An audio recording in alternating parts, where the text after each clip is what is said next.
নমস্তে দোস্তো। তো good morning সকলোকে। মই এতিয়া সাৰ পাইছোঁ, অলপ দেৰি হ'ল উঠা। তাৰপৰা শুই উঠিয়ে চিধা গ'লোঁ মুখ ধুবলৈ। এয়া মিৰৰত চেহেৰা দেখাই দিছোঁ, অলপ ডাঙৰ মিৰৰ নাই যিহেতু সৰু মিৰতে দেখাই দিছোঁ আৰু।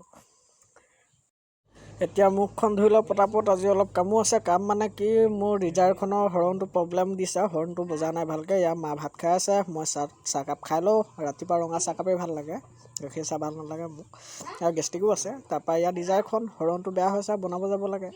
তাৰপৰা এতিয়া আমি গৈ আছোঁ দোকানলৈ।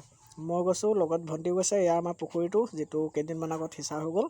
মাছ পালোঁ কেইজনীমান। এয়া ভণ্টি পাগলী গোটেই গৈছে মোৰ লগত। তাৰপাছতে মানে এতিয়া গৈ আছোঁ এইফালে ৰাইট চাইডে এই ৰাইট চাইডৰ ৰাস্তাটো মানে আমাৰ বাগানলৈ যায়, 9 নম্বৰ ৰাস্তা হয়। হৌৱা আমাৰ ডাঙৰ বৰ্তা ঘৰ। এতিয়া আমি গৈ আছোঁ ঘৰলৈ। কিবা চেণ্টাৰ ফোনে বিগ বাবুল খাওঁ কৈছিলে, লৈ গৈছিলোঁ দোকানলৈ। আজিৰ ভিডিঅ'ত বিশেষ একো নাছিল। লগ পাম অন্য এটা ভিডিঅ'ত। বাই বাই গাইছ।